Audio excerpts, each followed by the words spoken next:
In this video, we take a look at the future of YouTube, from investing in weather balloons that provide internet to people in rural parts of the world, to launching YouTube filming studios in cities. And what about merging videos with augmented reality?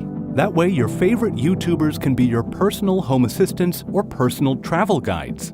Or how about watching a gamer stream on YouTube and being able to jump in and join them in the game?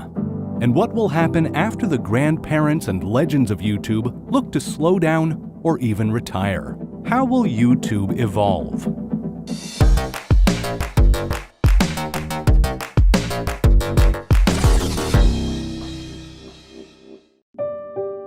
Joe Barnard was working as a wedding videographer when he saw SpaceX test land their Falcon 9 rocket.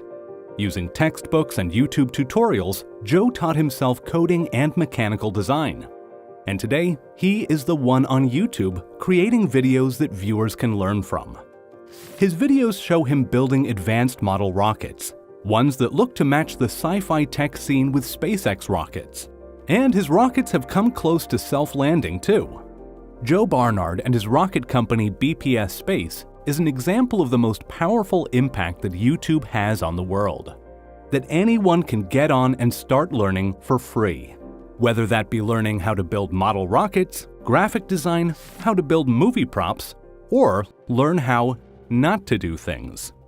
You even have direct access to some of the best minds of our lifetime and from the past. Looking into the future, how can Google with YouTube take this power of information and bring it to more people around the world, even to people who don't have internet? By using drones and weather balloons. Big tech companies, along with Airbus and Boeing, have been exploring how solar-powered drones that can fly for months can be used to beam internet down to places without it. Facebook looked into this but abandoned their program. Google also looked at using drones, but have now moved on to using large solar-powered weather balloons the size of a tennis court. The project is called Loon, and it is looking to create a network of balloons floating on the edge of space, giving internet access to rural areas, and to people after a natural disaster. When everyone is able to access YouTube and start learning from the videos, the question then becomes, how will people understand what is being said? About 80% of YouTube's viewers come from outside of the US. So how can videos made in one language be understood by someone who speaks another? By using speech recognition, the same technology used in home assistant speakers like Siri or Google Assistant. YouTube knows what is being said in each video. Once a video has been published, they automatically translate and create captions in over 100 languages. But now there are Google Pixel Buds, which gives you instant live audio translations in your ear when you're talking to someone.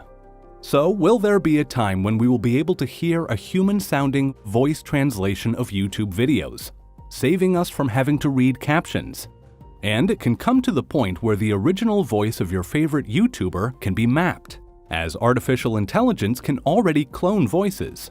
Could it then be used to create translated versions of videos using the YouTuber's voice?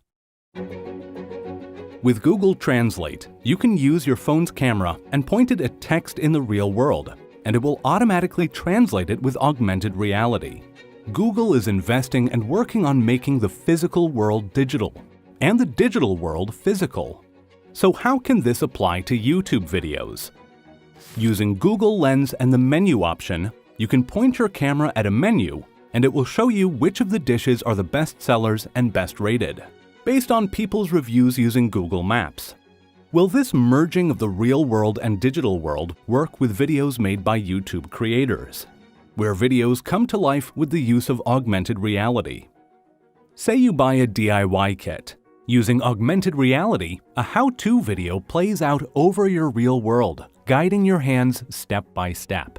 Or how about a car brand or a mechanic YouTuber who creates how-to videos for specific cars? So if you have a problem with your car, you can pull up a video. And as you move around your car, the video view follows you and changes based on what you're looking at and what you need to do next. The video guides could even correct you if you have done something wrong. Google have been working on something like this already. They have created an app called Dance-like. where you dance along with a video. It uses your phone's camera and gives you feedback on how well aligned you are with the dancer in the video. This requires your phone to scan your body movements, process the movements, and match it to the model in the video, all in real time. Google is working on turning your phone into a supercomputer. Another idea for merging the real world with YouTube videos is augmented reality entertainment guides. Kind of a choose-your-own-adventure, but with your favorite YouTuber. Say you're visiting New York City. You go to your favorite travel YouTuber on your phone. The camera opens up, and based on where you are in the city, your YouTuber starts giving you a tour.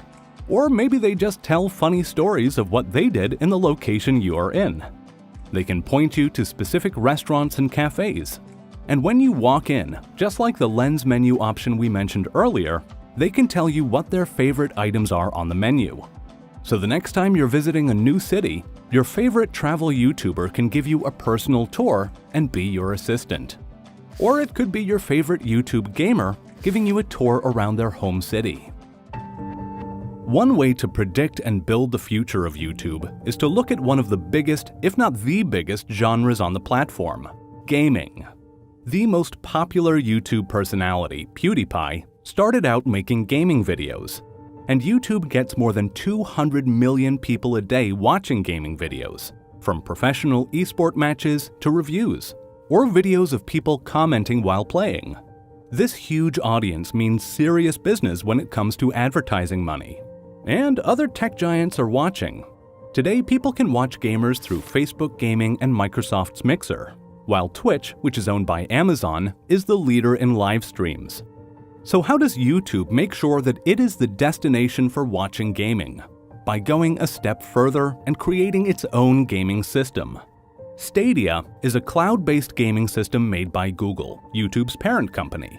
It allows gamers to pay a monthly subscription and play a library of games. And you don't need to download the games. Instead, you stream them to play, just like a movie on Netflix. And just like Netflix, you can play these games on any of your devices, even your phone. So gamers can be playing on Google's own gaming system, streaming and uploading videos directly to YouTube with a ready-made audience, creating a closed system with other features. When you're on YouTube and watching a trailer for a new video game, at the end of the video there will be a Play Now button. Clicking the button will have you playing that game in 5 seconds. On the gaming controller, you have a button for Google Assistant. Right now you are able to navigate on the platform using your voice, or ask search questions if you have any about a game and how it works. But in the future, you'll be able to ask, "How do I beat this boss?" And a YouTube video will pop up, showing the same location that you are playing in the game, and will guide you on how to beat it. You could be watching a streamer play a game on YouTube, and you could go to the same location in your game and see if you can beat their score. These gamers could also invite YouTube viewers to jump in and play with them, everything done live in real time. This will all create a stronger connection between YouTubers and their audiences. Google's Stadia is turning the tables and focuses on the audience, which explains the name, Stadia, meaning more than one stadium. With all of this effort and development being invested into the gaming genre on YouTube, what other topics could see changes? YouTube have recently created the /fashion section. This will be a page that features fashion and beauty videos picked by a team at YouTube. Videos will be from homegrown YouTubers alongside the mega names such as Gucci and Naomi Campbell's year-old channel. Fashion and beauty brings in a large number of viewers, so this section can look to see other new features built for it. Right now, there is the AR Beauty Try-On feature that lets viewers try on the makeup with augmented reality while they're watching a YouTuber's makeup tutorial or review video. When it comes to music, YouTube have an artist development program. Dua Lipa was one who went through the program, which gives musicians tools and education on how to connect with fans and create different kinds of content. A lot of this development and guiding of YouTubers is happening in the filming studios YouTube have been building around the world. These filming studios are called YouTube Spaces and can be found in 7 cities such as London, New York, Tokyo, and Rio de Janeiro. YouTube Spaces are places where YouTubers can go and use the professional studio space and video and sound equipment to create their content. The spaces also host events and workshops and have co-working areas. Google have always been a creator of creators, creating ways for people to become entrepreneurs and make money online. Google's AdSense program allowed bloggers to make money and created the blogging boom. That same AdSense program also allows people to make livings doing creative things while making videos. Google has always allowed creators to make money on their platforms. These days, YouTube is looking to develop independent YouTubers into more polished versions. At the same time, you have big names creating original series together with YouTube, from Kevin Hart's What the Fit, while the best cover ever singing competition was hosted by Ludacris, created by Ryan Seacrest's production company, and had appearances from Katy Perry, Demi Lovato, Keith Urban, and more superstar musicians. The new YouTube Originals show, The Age of AI, is hosted by Robert Downey Jr. with will.i.am as a producer. You also have big names who have come onto YouTube to create their own independent channels. You have Adam Savage, who was a host for Discovery Channel's Mythbusters, who has the YouTube channel Adam Savage's Tested. And there is DriveTube by Jeremy Clarkson, James May, and Richard Hammond. All of these big names, from the YouTube Originals to DriveTube, have teams of people working on creating their videos. In 2018, T-Series, the Indian record label and film studio who have the highest number of subscribers on YouTube, uploaded more than 3 videos a day.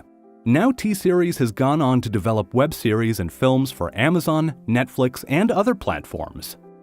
Individual homegrown YouTubers end up having to post as much as they can, some even daily, to stand out and build an audience. But it's hard for them to make this level of work sustainable. This is why you're hearing a number of them talking about the possibility of slowing down. After 10 years of posting daily, non-stop, independent and homegrown YouTuber Pewdiepie took a month off at the beginning of 2020. And when he returned, he talked about changing the way he runs his channel and looked to work on bigger projects. Another homegrown YouTuber, Linus from Linus Tech Tips, now manages a large team of writers, editors, and production crew. They create videos daily and manage a number of channels. Linus also talked about the possibility of retiring. Casey Neistat is another huge YouTuber that used to post daily videos, and now has reduced the number of videos he creates, looking to focus on other areas of his life. What could end up being the new projects that these YouTube legends start working on? Could it be managing one of the major sections on YouTube, such as gaming or fashion, where they pick feature videos and help newer YouTubers create ideas and videos? Or maybe they will venture out and create their own platforms, similar to Nebula, which is a streaming platform like Netflix, but with YouTube creators, focusing on educational videos. Maybe one day there will be a business platform with all business videos, from futuristic business videos to historical ones. And when the legends of YouTube do move on, who will be the new rising YouTube stars of tomorrow? On the next episode of Venture City, we take a look at the future of gaming. Hit the subscribe and thumbs up button to not miss a video.